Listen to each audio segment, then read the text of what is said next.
Testing. Are we okay?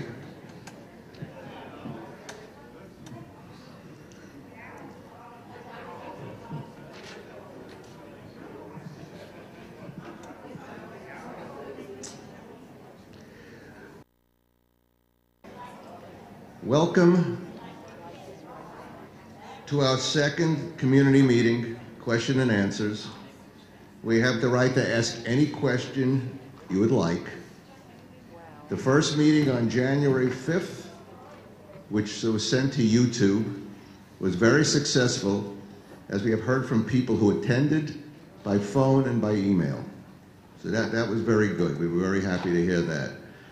So this is the second attempt to do this, and of course this meeting is to be able to let you ask your questions. We have the board up here to answer them. And I'd like to introduce the board at this point. We have Treasurer Joe Perry,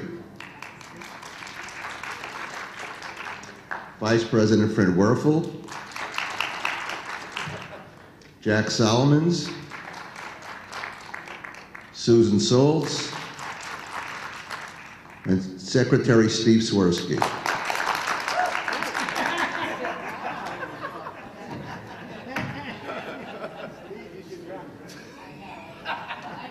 The board member missing tonight is Michael Yesner. And last month, I stated he was just missing, but he has been a snowbird in Florida, and he is still not back. He's been gone since December. So any email you receive is coming from Florida. We have members of our staff here. Thank you. Where is Frank? Right here. Frank Nieves is our site manager. And I believe Maria, Kelly, and Bridget are outside. Oh, here's Jane. Here's Jane, our first vice president of Condo 1.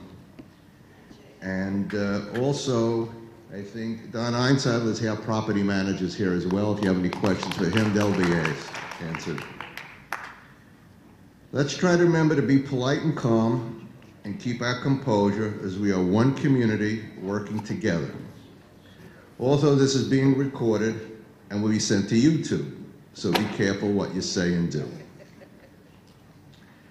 I hope you have taken numbers for questions as we've done in the past, and the answers we've done based on numerical order.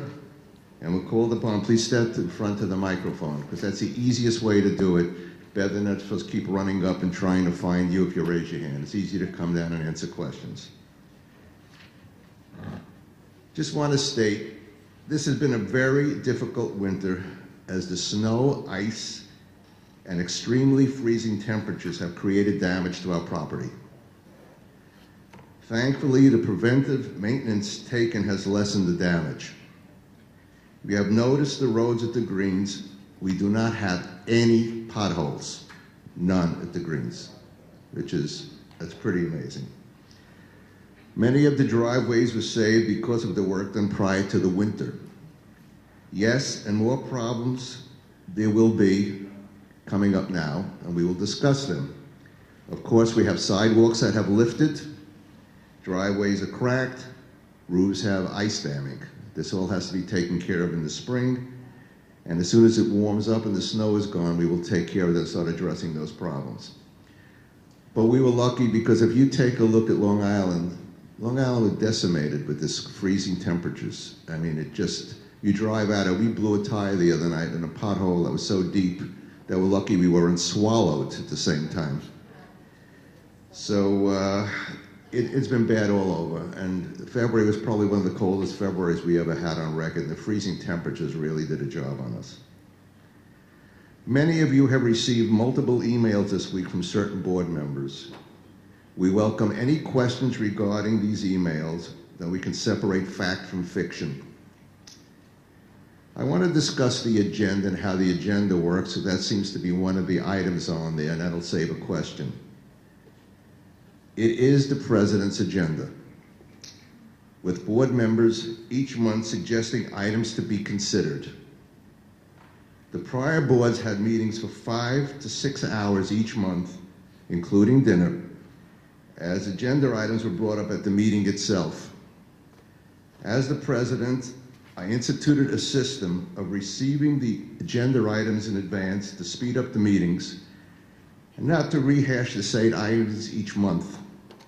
The monthly meetings now run 3 hours, no dinner, and certain board members tried to overturn the system by hiring an attorney to fight it, but did not prevail. Each month, the secretary, Steve Swirsky, and I review the items submitted for discussion. They are very carefully considered. We also try to understand what we'll be discussing and try to clarify a one-word agenda item. Somebody just puts down a word, we don't know what it means, we try to find out what it is before we put it on the agenda. The final decision is the president's, and therefore, I do not allow them, they've been discussed many times before, and no new information has been established regarding that particular item. We asked our attorney about that, and he stated this is perfectly allowable because you do not have to bring up items to just go over them every single month. Secondly, what I do with the agenda items, I move items to committee reports, therefore taking them out of new business and putting them where they will do the most good for somebody who has the knowledge to talk about them. So if it's an A&A item, it goes to Lenny Andelsman. If it's something to do with contracting, it goes to Joe Perry. This moves the meeting along much quicker. Secondly, I move others to the president's report because there are items I know about that particular thing that I've gone through in the last couple of days prior to the agenda, so I talk about them, so they move to that part of the agenda. And then the last part we have is we move things that are brought up to legal matters discussed by our attorney. So as I said, the meeting moves along much quicker, more is discussed in a shorter period of time. Very few items are not allowed. When you receive an email that tells you 9 items were not on the agenda, that is false, as most have been removed and placed in other items on the agenda in different locations. So with that said, I'd like to thank you, and now on with the meeting.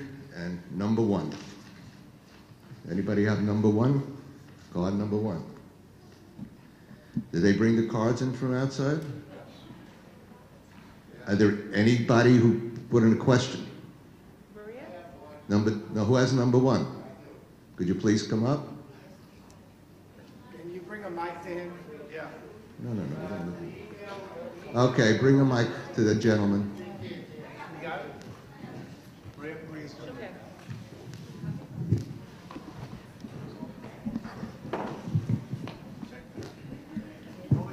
All right, number 2, please come down. Number 3. Take a seat right down here so we can go right to the next question after 1. The email that we got from Dr. John, could you clarify that email, please? Well, there were many paragraphs. You have to ask me which part The first 2. regarding, okay. I don't know. I didn't understand the whole thing. I mean, Well, I he think, rambled on, and I don't know if how it's gonna affect us. I think what John was trying to state in that he was the plaintiff in that lawsuit for the shed area. And he felt he should have been advised by the attorney, or I guess the board, about what was happening. I may be wrong in stating this, and I may have not heard our lawyer correctly, but I think what he stated, that he was the plaintiff, but since he's no longer on the board now are the plaintiffs. And I don't know if we have to let John know or not, but if it's an oversight, I'm sure our attorney, Richard Hamburger, will send him what he likes to read. He also was concerned about what we're going to do with the shed area. I think his biggest concern was that if we take the shed away, what will happen to the golf course and the community as a whole, which is a legitimate understanding. The truthful is I don't remember the rest because I gave up in the middle, but I mean, I read it all before, so I didn't have to go into it again. If you have a specific question, I'll clearly answer, but I think that was the gist of what he was saying. Number 2, introduce yourself, please. Number 2. Introduce yourself. Oh, I'm Hal Hartglass. Good evening. How you doing, Hal? From 586 Verona. I have a two-part question, sir. What is the status of our current FHA application, and why does our court litigation have anything to do with it? Okay. Susan is here. Susan is the chairperson in charge of the FHA committee, and she has updated information. We need a microphone for Susan. Oh, wait, no. Yeah, we have one. Thanks.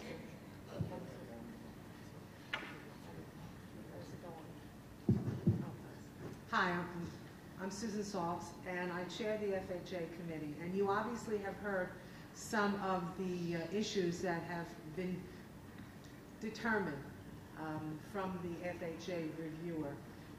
Our committee has met quite a few times last year. We found someone that we liked as a whole committee to be our guide to go through the process. He's a mortgage broker, but he did not require any money from us. He found us a company that reviews FHA applications and knows people at the FHA who do preliminary reviews. So we filled out the application, or basically I filled out the application with some help from Richard Hamburger's law firm, and from Herb, and from other people in the community. Don Einsiedler gave me some information, and we sent it off. Took forever for them to get it. There were questions, and we needed to send additional information. And on the preliminary review, we were told there are several items that they found disconcerting, I guess is the best term. They are concerned now with the new regulations. Not only do they want to help the homeowner who has equity in his or her home, who may need this reverse mortgage, and then you need FHA approval for that, but they also want to protect the banks, because if they protect the banks, and then if there's a default by the homeowner, the banks will be protected, and so so they've made their regulations and their requirements stricter than they used to be. So they are concerned when there are any issues in the community that might devalue the homes. One of which is the large amount of litigation that we have ongoing with the sponsor.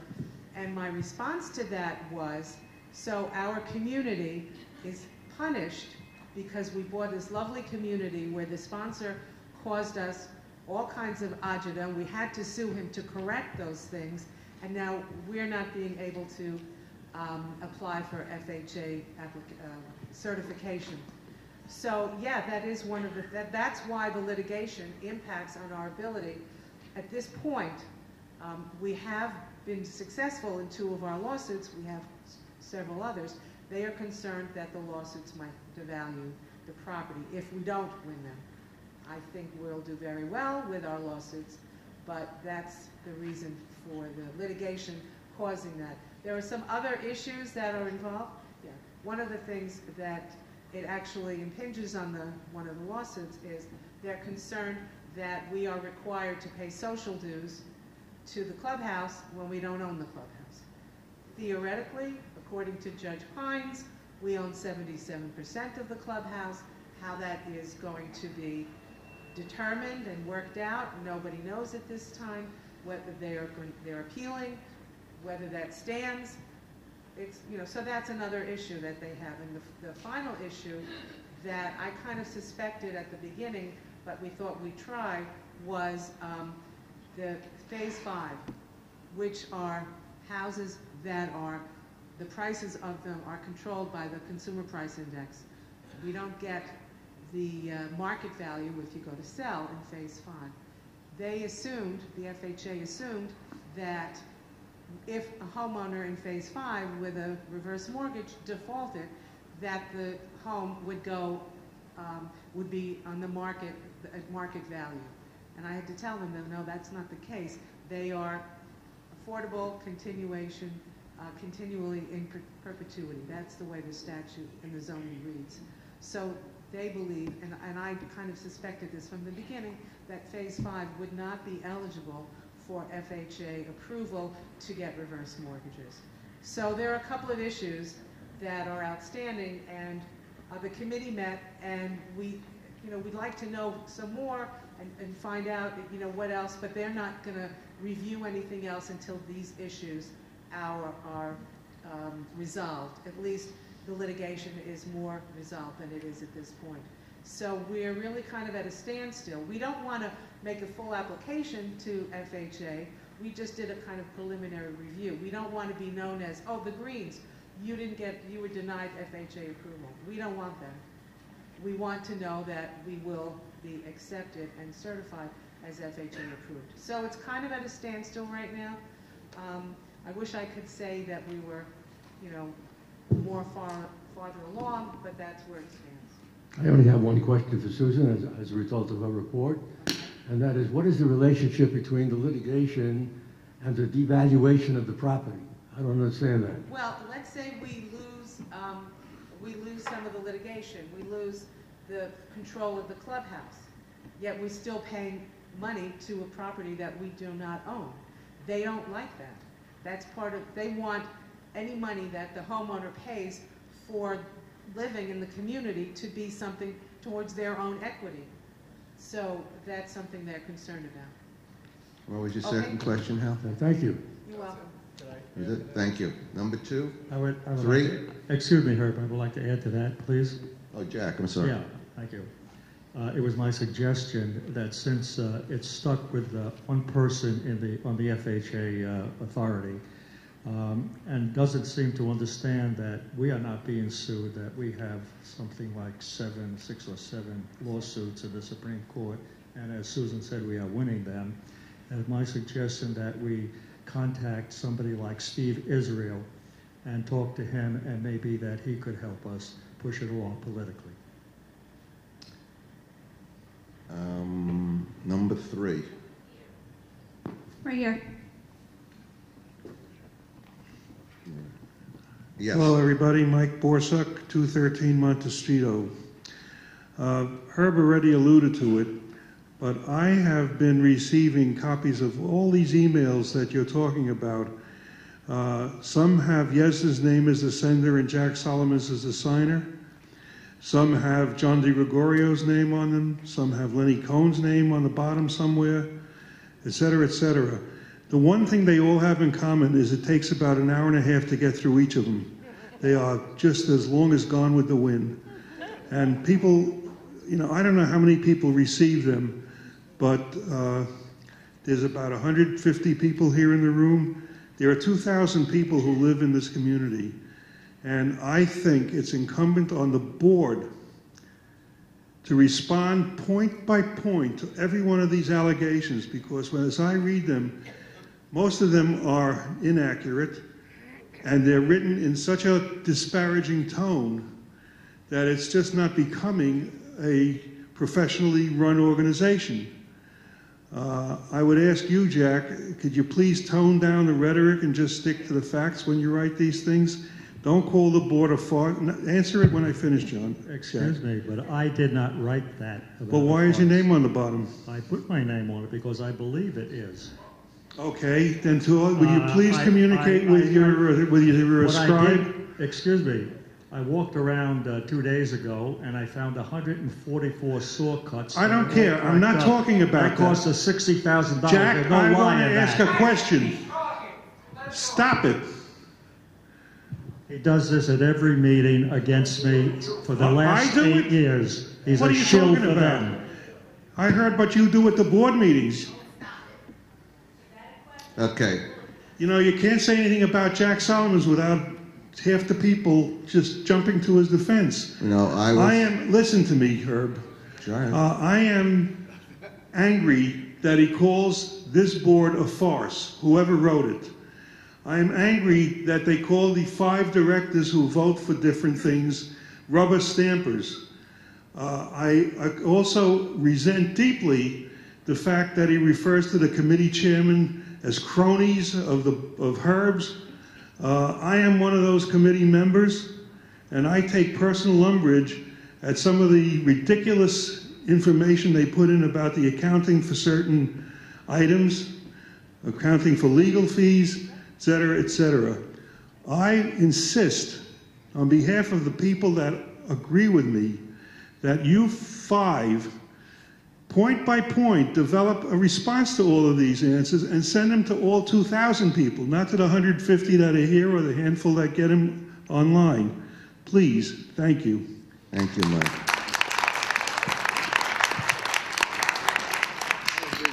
I just want to add to the bottom. Jack, you can say what you want, but you did put your name at the bottom. That means you wrote it. I did, and I believe it. Okay, fine.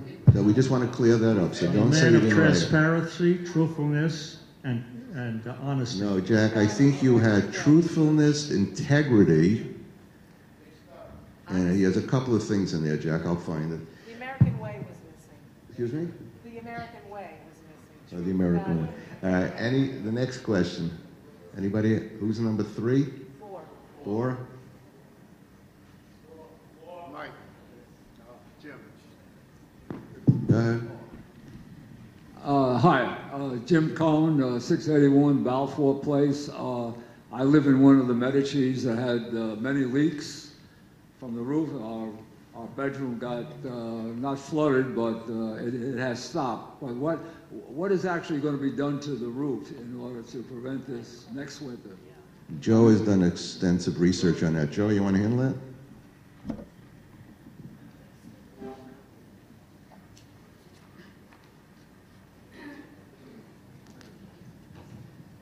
So we've had a number of units this year that have had this problem. You're not alone. Right now, we've gone ahead and we've met with 2 or 3 different people, because the first thing we try and do is to research the problem to see exactly what is the issue. After that, we make a plan. After that, we develop an idea as to how we're going to make that plan work. Then we're going to go ahead and we're going to do a prototype on a couple of these units, because the quads have been particularly hit. One of the problems that we've had this year is this ice damming. And ice damming has been a very difficult thing and not easy to cure, and it could be anywhere. This year it could be in one side of the house, next year it could be in another side of the house. So we've called in some different people. We've also gone ahead and taken information from Minnesota and from Michigan and from different areas in the country where it's extremely bad. One of the things we did last year when we had some ice damming, and it was not as bad as this, we went ahead and we set up 2 prototypes. We took one of the condos and we set a series of electric tracks up into the roof area and across the gutters and down the leaders. And then we took one of the quad areas and we did the same thing. Both of those units had had severe ice damming and leaks last year. This year, they had none. We don't know if this is the total problem or total solution to that problem, but it's definitely a start. Now this year, we're going to take 2 quads and do a major situation where we're taking the roof shingles off completely down to the plywood. We're redoing ice and water damming, especially at the gutter areas, and then we're going to go ahead and apply the electric as well to those quads. This is not an inexpensive project. It's considerably amount of money, and we're not sure if the HOA is going to be able to bear this cost for every quad in the entire community. Some people have come to me, said they're willing to pay this cost for the electric themselves and the consumption for the electric. Right now, whenever we do this, the consumption for electric is put onto their meter.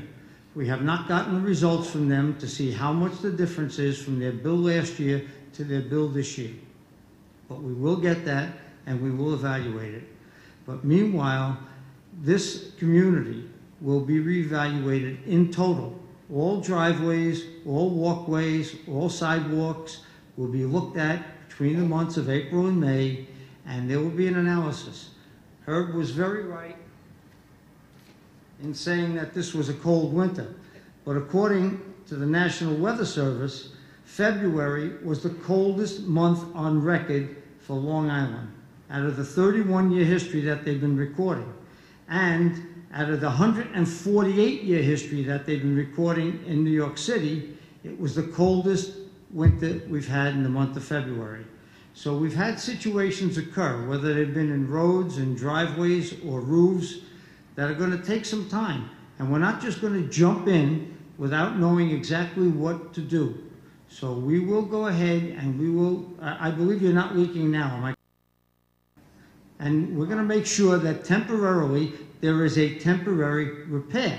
But we don't want to stop there. We don't want to just do little repairs. We want to do fixes so that we don't come back and we don't address them in the future. Thank you. And if I'm incorrect, Herb, I'd just like to say, Sure, Jim. about 5 years ago, I had a terrible leak in the bedroom of my Medici.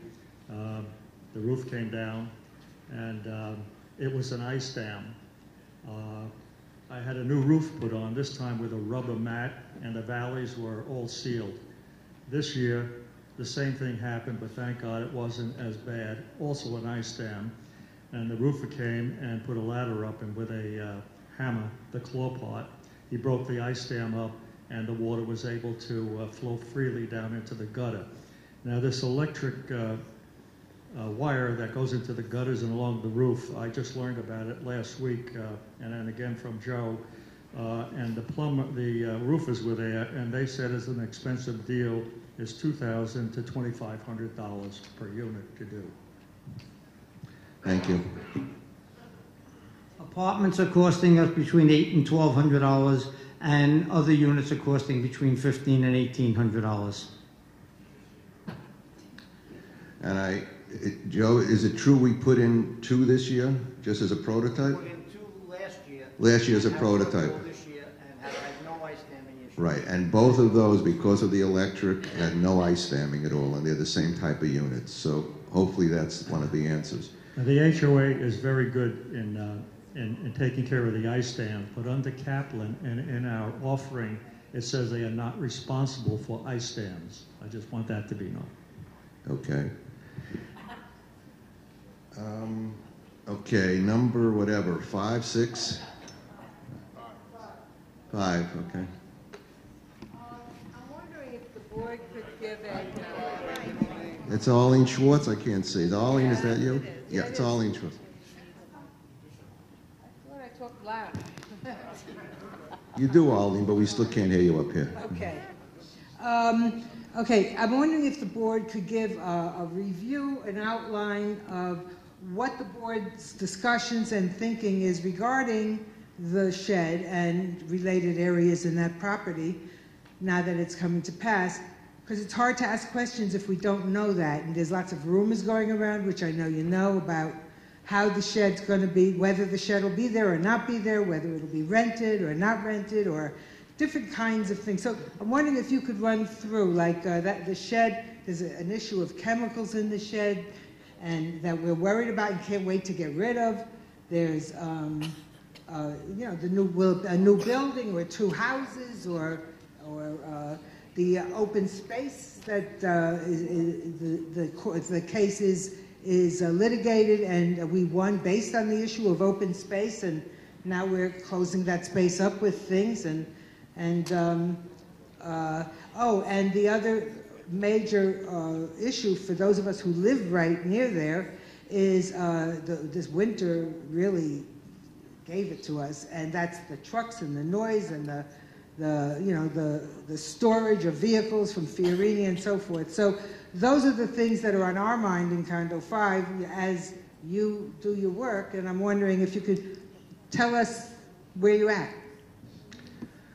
Right now, the sponsor has to leave the premises by April 6th.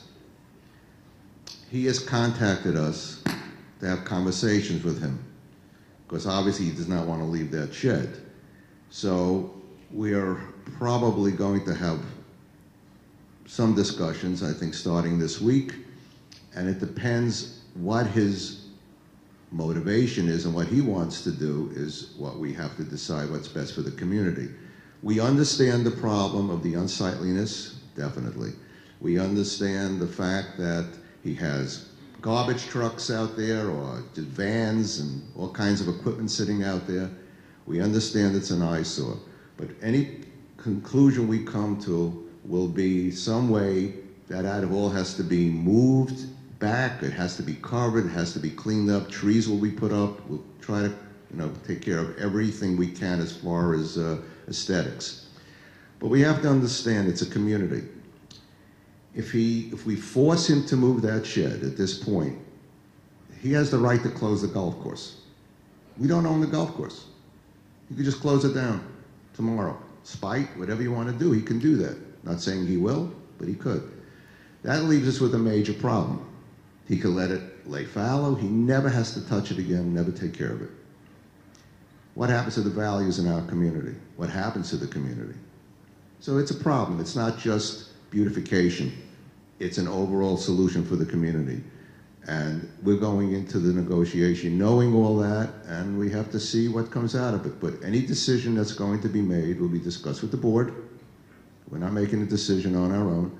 And then I promised people who live facing that they will have some people on a committee or with us who will finally be involved in the plans that we're coming up with. I know that the construction committee is already starting to work on general ideas and with an architect to try to think of what to do. And the A&A committee with Lenny will get involved because they have the aesthetics part of it. So this is not just something that's going to happen, because nothing's happening, in my opinion, by April 6th. He's going to ask for an extension. We're going to demand certain things. So April 6th will come and go, and we'll still be talking at that point. So right now, it's not a thing that's going to happen in 3 weeks. Can I say something to that, please? Long before this board was elected, some years ago, John DiGregorio, and I believe it was Hank Hassan, started the first negotiations with Steve Kaplan and the father, Larry Kaplan, who threatened to take the shed down and put it on hole number 14, which I believe is just off of Half Hollow Hills Road. There are a bunch of trees there, and there are 2 sheds already there that hold fertilizer. I see no reason why the non-residents who play at that golf course shouldn't be allowed to go in through an opening off of Half Hollow Hills Road. Those trees taken down and the shed be put there, as Larry Kaplan threatened to do at the very first time they had negotiations. I don't understand, Jack. What people for non-residents would be coming into the community? The offering states that the only people, non-residents, who can play on the golf course have to come from the town of Huntington. Now, we know that's not true, that people come from all over to play on our golf course. Of course, the residents live there. They'd be able to walk on the golf course. But Mr. Kaplan does not pay for snow plowing, maintenance, or insurance, or for security for all of the people coming not only to play golf, but to the banquets. And that's a problem. And I feel for the people that live on Adriatic that have to look at that mess, those snow plows and all the noise. And I've been into that shed. Lawyer Weber, before we had Mr. Hamburger, asked me if I would go into the shed and take photographs. I did. And I had to call 911 2 times, and I had to bump chest to chest with a couple of young men with taking photographs of me, but I did get 30 photographs. You don't know what's in there.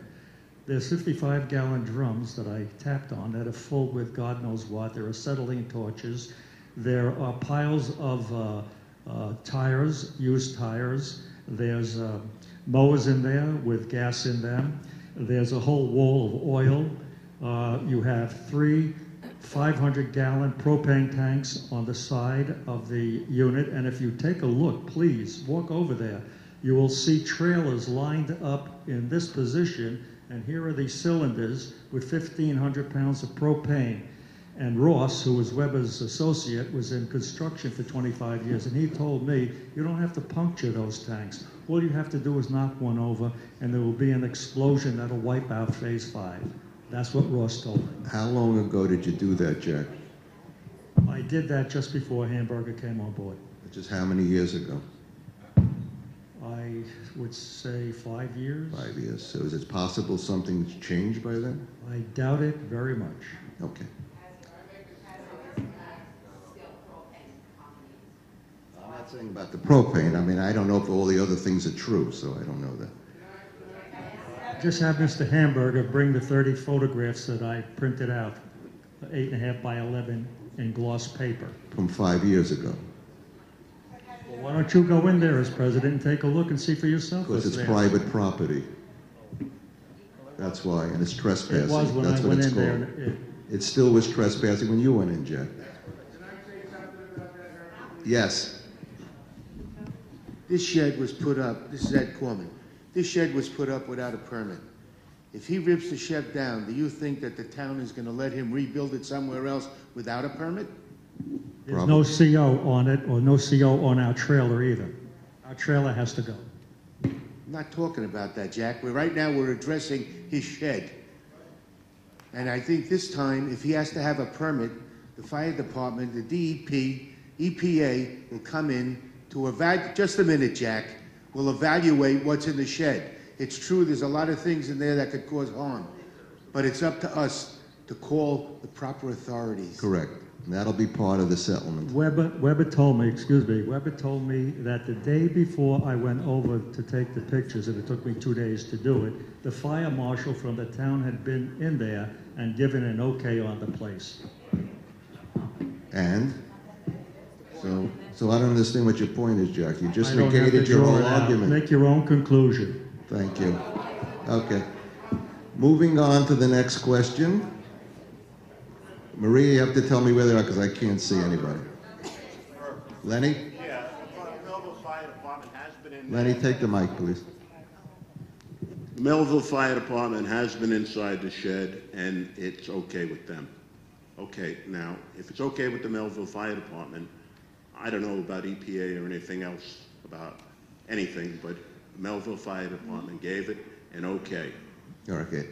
But as I said, all this is part of what we have to negotiate with him. If we want it cleaned up and he wants to stay and we want him to stay, you know, however that whoever works out, or we don't want him to stay, that's all part of negotiation. So we will work with that. Okay, next question. Since the light is in my eye, I can't see anybody raising their hand. You said it was private property. I live right across the street from there. I don't see a sign that says private property. But it is private property. Well, there should be a sign up there. If I saw something that said private property, I would not go on it. There is no sign there. And they're washing their cars, and I see it all the time with the hose. Come by Sunday morning and you'll see, or whatever, on the weekend. No, we're not arguing with what they do. Yeah, We're just saying it's private property. Well, there's no sign. Do you know that the clubhouse is private property? So That's let them their put a property. sign. Let them put a sign up. I know if it said private property, I would not go on there. Okay. Who's next? It's private property, but we pay $2,544,000 a year to Mr. Kaplan for the use of the pool and the clubhouse. Which means what, Jack? Well, we don't pay What does anything. that have- We don't pay anything to the shed. Okay. I'm Terry Epstein, I'm on Altessa. My question was the same about the shed. Yes. But I want to know, how legal is it to have industrial trucks right across the street from us, plus gas? If that explosion comes, you people Pump? will be Oh, sued, okay. because that is wrong. No, we'll be dead. Now, also, wait a minute. If it is an industrial, I have an attorney, my son is an attorney, my ex-husband's an attorney. Those trucks are considering us an industrial park. That means our taxes should be reduced. Again, it's nice to say all these things, and your son may be an attorney, and I appreciate that, in fact he is, but we have no idea what the original agreements go for, you have to read the prospectus, that's why we have lawyers. If all this was happening, it would have been taken care of. I'm sure it's private property, and it's a problem for us. So we know it's a problem, we have to take care of it. We'll deal with it. We're number 7. I'm sorry. Whoever's number 7. Number 8. 7, 8. Hi, my name is Sandra Antonelli. I live on Altessa as well. That shed seems to me that it's enormous. I don't understand why it's a problem with parking these vehicles, these huge vehicles in there. Remove all this rubbish and park these trucks there and clean up the area. It sounds like a very good solution. Can you tell me why that can't be? I mean, I understand he has his hand in there, but it's got to be cleaned up from the legal end of things, and I'm sure that can be arranged, you know. I mean, we can't be living on an explosive area here. Why not that? How's that for a suggestion? Put those trucks in there. Get rid of all that stuff. I'm listening to everybody, and these are all part of negotiation. It will be done. We'll try to do our best to get everything done. We have our attorney involved as well. And if this thing is an issue with Kaplan, the shed can provide exactly what it's supposed to provide. Park all your vehicles in there. Not a bad idea. Okay, thank you. Number 8. Number 8. 9. Well, ladies and gentlemen, I'm going to change the subject. I'm Suzanne Auerbach, and I'm representing Marty and myself, and we live at 414 Madeira. We have issues about people feeding birds, which are attracting rodents, possum and raccoons, and other animals. We've had it, we've taken pictures, and we've reported it to the HOA. They sent an exterminator, and that will be continued. We must stop feeding cats. We must stop feeding the birds. We love birds, but the bird feedings, the droppings are going on the ground and attracting other animals. We've seen it. We've had a raccoon in our attic already. The garbage collection, people are putting their garbage out in bags by the curb on the wrong days. They're not in pails. They're not covered. When we first moved in, most of us are here 10 or 11 years, letters went out with rules and regulations. Frank, letters have to go out again. We have a lot of new residents, and we have residents that are here 10 and 11 years, and they're not going by the rules. Garbage can't go out before 7 p.m. the night before. They have to be in pails, not in plastic bags, because the cats and other rodents are ripping them apart. The security drives around, and they should be putting yellow ribbons on the street lights. Marty had suggested that years ago, that we know which lights are out. They drive around. I mean, I see it at night. I can do it, but I'm not doing it. I'm not getting paid by the security force. They should be putting the yellow ribbons on, and then when the people come to change the lights, those lights are changed. Like I said, most of us are here 10 to 11 years, and those rules must be readdressed. Please send letters out and emails out and get these people doing the correct things. Thank you. Thank you. Good suggestion. Susan? Yes, I just would like to point out that we know about many of these violations of the feeding of the cats and whatever. It's been brought up to the A&A committee, and the A&A committee has been giving the names of people who are violating our rules and regulations to Frank, and he's sending out letters. Some of them are being responded to, and no thanks, we're not going to stop feeding our animals, and some people are. And if they go further, then we're having our lawyers send them letters.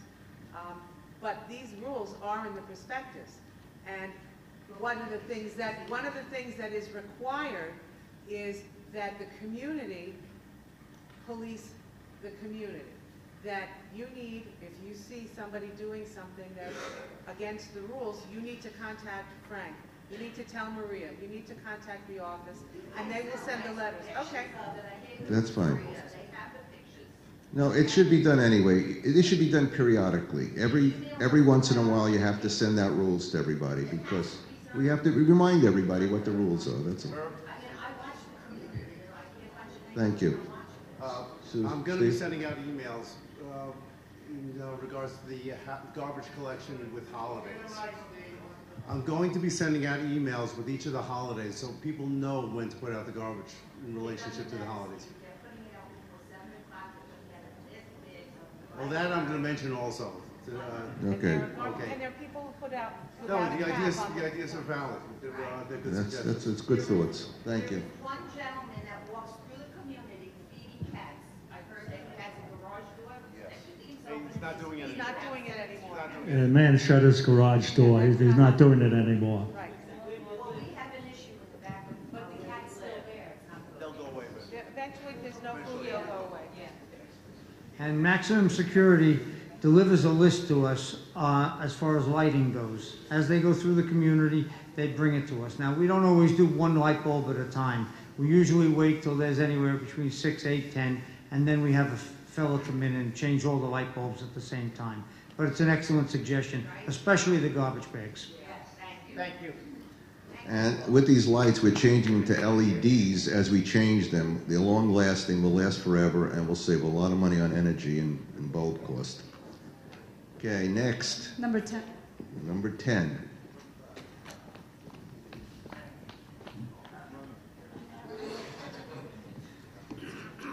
My name is Joan Cohn. I live on 1072 Savoy Drive. Now, I'd like to apprise the board of a situation that's been happening for 11 years when it snows. Herb calls us, we move our cars across the way, the plows come through, they clean our spots in front of our houses, and then the plows absolutely plow the cars in across the way. I'm not asking for you to shovel our cars out. I'm asking if the plows can take away the mounds of snow they build up against our cars. Joe? That's an excellent suggestion. Let me tell you what we tried this year. It was only a prototype, but we did go ahead, and many of the community are familiar with Hugo, who goes around and does different projects and so forth. And we took Hugo and 6 men, and we went from location to location to see how much we can do. When we saw people shoveling, we tried to assist. It's a massive project because there's 300 to 500 cars to try and dig the back out on. But the fact is, you're right, and I think we're going to work better on it, and the snow committee will work better on it for this coming year. I have to tell you, we've had some great snow removal days, and we've had some that were not as great. And I'm the first one to agree with that. There's days when I say, gee, we did a great job today, and there's other days when I say, we got to raise the bar because we got to do a better job. And I see people like yourself struggling to get their cars out, and I agree 100%. Well, the problem is that if we can get someone to shovel the mounds of snow, they charge us between $20 and $35. No, we want to do something where we can go ahead and get to a point where we can get the backs of the cars done so you can drive them to your cleaned spot. Exactly. And then we can go ahead and do the other areas and clean them as well. We're working on it. It's an excellent suggestion. We did a little bit of it in the last snowfall. We're far from getting it right, but we are aware of it, and you're right, and we're working on it. Thank you. I think we're up to 11. Am I right? Any other questions? A gentleman without a card. All right. Bob Gilman from Bardini Drive. As everybody knows, including myself, a lot of our friends and neighbors do go away for 3 months, up to 6 months, and some of us go away for 2, 3, 4 weeks during this time of the year, which is nice that they do get the opportunity to go away. I was just wondering, being that a lot of these apartments and homes are empty, what I was wondering is, as far as electricity, as far as water, as far as oil, and possibly other things, or gas, excuse me. I was just wondering, do we get any money back because these people are not here and they're not using any of these facilities for many months? No, because you're paying your common charges, and if the bill is just lower, it's just lower. That's all. We just pay the lower bill. No, but the way we pay our common charges all the common charges come into one fund, and then we pay out bills from those common charges. And if your bill is high, if the bill for the community is high for the month, it's higher. If it's lower, it's low. We just pay the bill.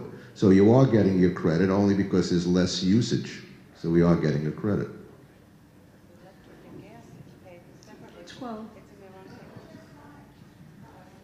No, she's got 12. Oh, we passed 9, I'm sorry.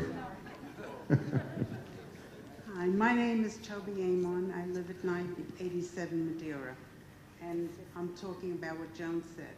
It costs between $20 and $30 when we have a snowstorm, when we park in the middle, to have somebody shovel us out. And another thing, you put in garbage pails.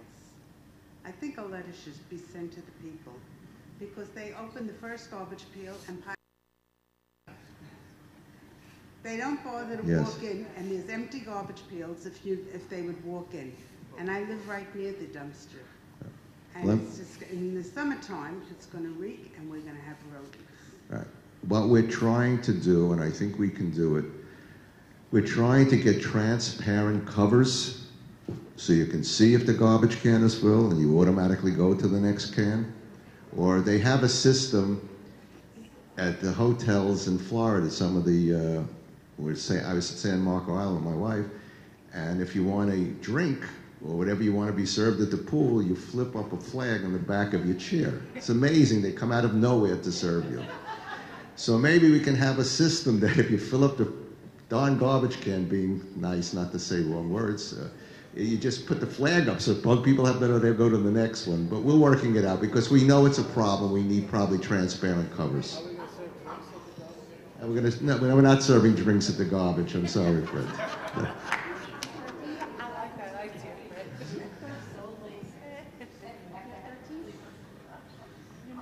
Anybody else? Can I address that garbage issue? We spent a lot of time on that, working, getting from the big dumpsters to the smaller pails, then the lighting system. Now we're working on better gate system for the entrances. We're going to have one of those done in the next few months.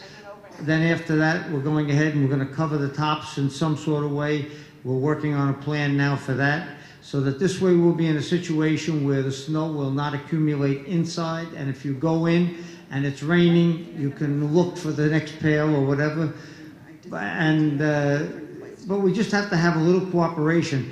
When people see the pail is overflowing, they just have to go to the next pail. They just, but they can call us, and Herb and I will come and move it to the. Well, we'll gladly send our wives. No problem.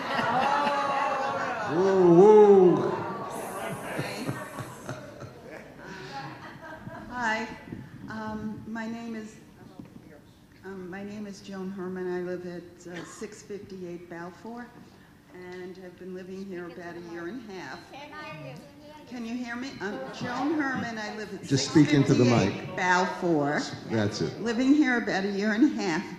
I'm a little taken aback at the level of disagreements and animosity I always see here. I mean, you know, I get 100 emails, one disagreeing with the one before.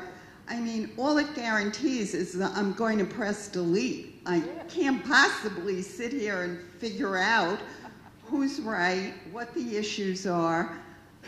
You know, I know everybody up there is working hard, but, you know, even tonight, we got into this whole argument at the beginning, and personally, I don't even know what some of these issues are because I'm not living here from the beginning. So I hear the thing about the shed.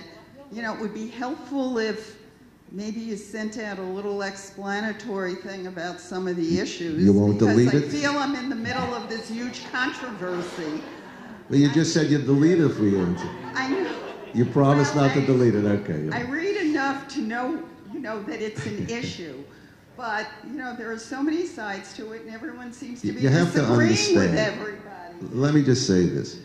If emails go out to the community attacking the board has two positions to take.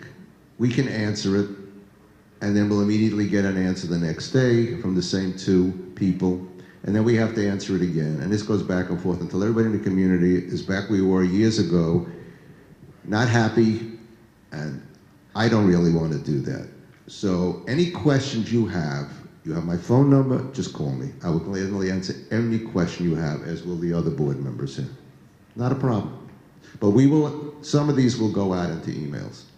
Some will be going out. I will say you've answered my questions in the past, and Joe did a lovely job of welcoming the new people to the community in January.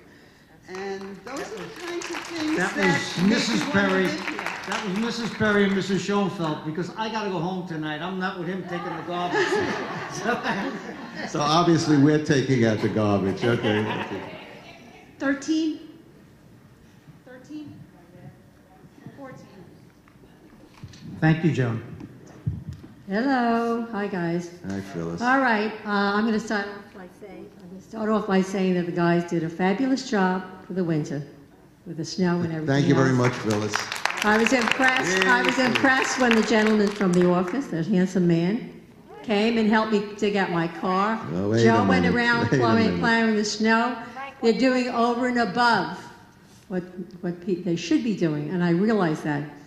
On the other hand, I live immediately across from the shed area. Okay? I had mentioned to some of the people on the board that he has trucks, Kaplan has trucks coming in, six-wheeler trucks coming in, 4 o'clock in the morning, amazes me. And he has all that nonsense out there. And a year and a half ago, we were promised that there would be 1 bike shed built. There's 3. And we told that the bike sheds would be moved to the back of the property. And I'm hoping when we obtain the property that you will find out how much property we have before the parkway and utilize that area to move some of the stuff back. I'd like to see it all gone, but I do realize that's next to, that's asking a lot, let's put it that way. But there are ways, once you obtain the property, to move it and clean it up, and I would appreciate that immensely.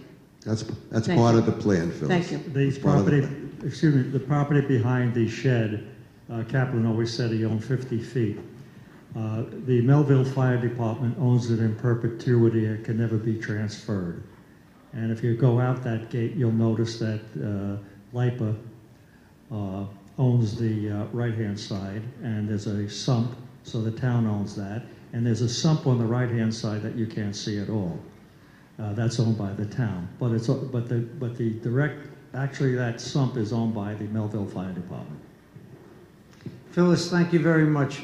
Just so you know.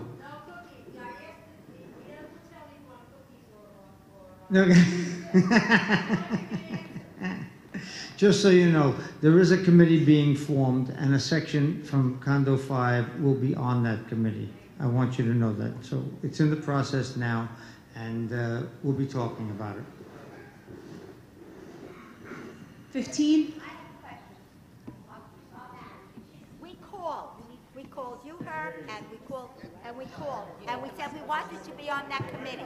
And they said, no, we don't need you. It's hard for us to hear. We can't hear you up here. You need the microphone. Give her the microphone.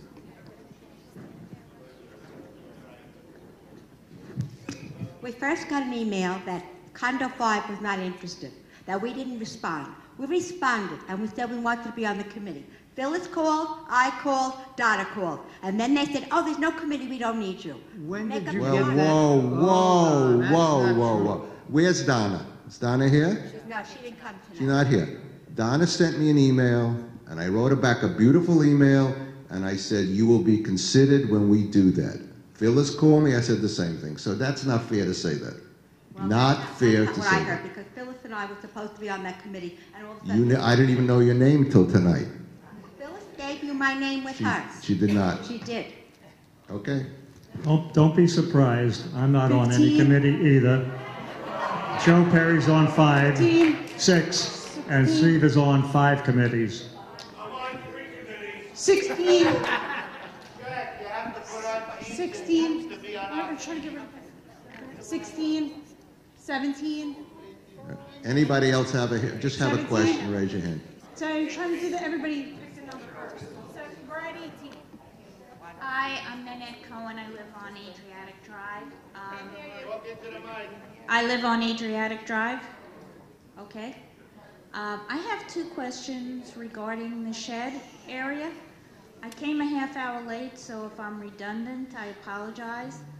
But do you have a landscape architect who will be working with the committee, whoever that is composed of, to get an input from all the parties who have a vested interest in that area, that he might be able to work out a plan to satisfy the needs of all the parties who have a vested interest? How many acres is that area? And also, that's question one. Do you have a landscape architect who will be rendering plans that might be sent out to the community at some point? And question two, I had heard rumblings that that area will not be fixed for 3 years because of negotiations which might involve trading off the clubhouse area, negotiating with Kaplan, trying to make deals with Kaplan, and how will that help the people who have to endure that ugly area for 3 years while we're negotiating with Kaplan, who has never been particularly helpful as far as wanting the community to be happy. So those are the two questions. Okay. First of all, I don't know where the 3 years came from, but we have no idea. Litigation is litigation. And if he comes back and says to us, he's not paying us a penny, and if we don't give him what he wants, he's closing the golf course, we have a major problem. More major than the people living there looking at the bad trucks at this point, because it's a community problem, and we have to deal with it as a community. Let me finish.